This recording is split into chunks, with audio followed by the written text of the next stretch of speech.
Welcome to my life on the Gulf of Mexico. I'm going to be showing you how to cook all kinds of native cuisines from all over the world. My favorite thing to cook is Creole Southern. I am from Pass Christian, Mississippi, but today I'm going to show you some Mexican lime and garlic shrimp right here out of our waters.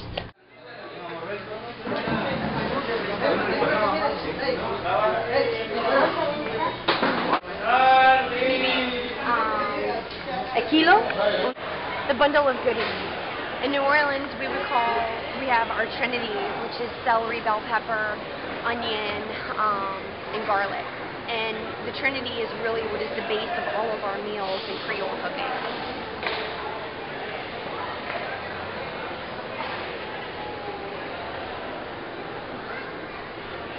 Do you need anything for you? Buenos dias. Markets, you always want to look for the fresh herbs and spices. Like, if you can use fresh rosemary that's native, it all supports the local farmers in different regions of where you're coming from in the United States or around the world. We're going to have Isabel's garlic and lime shrimp. First, what we're going to do is take the garlic, take a few cloves out. You can just kind of eyeball it to get exactly what you want. I like to press it down really good, get all those juices in there into the bowl. Have it all pre-done, it makes it a little bit easier. Then we're going to take limes, and if you do not have a lime press, you can just squeeze them by hand or use a juicer of some sort and get a nice little bowl of lime juice going. Then we're going to take shrimp.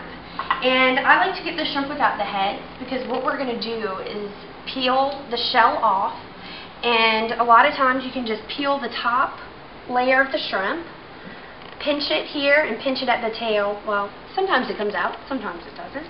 But if not, just peel the shell off, and then we have our ingredients. We're also going to use a little bit of fresh pepper. Now what we're going to do is prepare our garlic and lime shrimp. What I've done is put a little bit of olive oil in the pan and gotten the pan nice and hot. I'm going to put the shrimp, the lime juice, and of course the delicious garlic. And what we're going to do, we're also going to put a little fresh pepper. What we're going to do is let this cook down until your shrimp turn pink. You don't want shrimp to cook too long because you don't want to overcook them. So they should take about 3 to 5 minutes. Once they curl up into little C's, you're finished. And then we have our meal, Isabel's garlic and lime shrimp.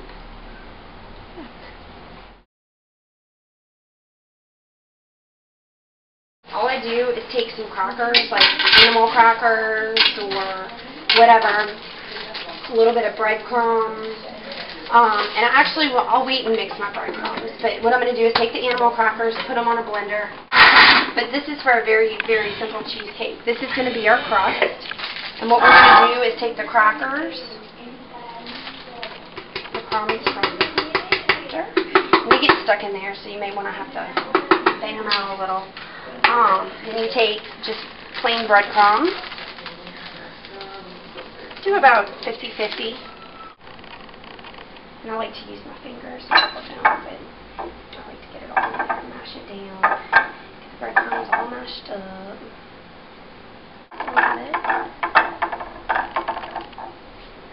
and what we're going to do with this is put it in the oven until it gets nice and golden brown. And then we have our crust. Just take a can of condensed milk, a block of cream cheese. I'm going to let this condensed milk kind of just sit there for a few minutes and let it all drain out. We're going to take a lime, squeeze the lime juice inside of the blender, like so. And it doesn't matter how big or small your lime is, just depending on how much you want to use. Then we're going to blend it up. That's about the consistency that we're aiming for. Take a look up, and we got that golden brown consistency we were looking for. So now what we're going to do is let the crust cool. Once the crust has cooled, we're going to pour this in. And what we're going to do, once we have all this in the way we want, we are going to kind of jiggle it around the way we want. Now, once all of this is in here, we're going to put it in the refrigerator to cool for 2 hours. And once it's cooled, we're going to take all of our fresh fruit, top it, and then serve it into little squares. And it is delicious.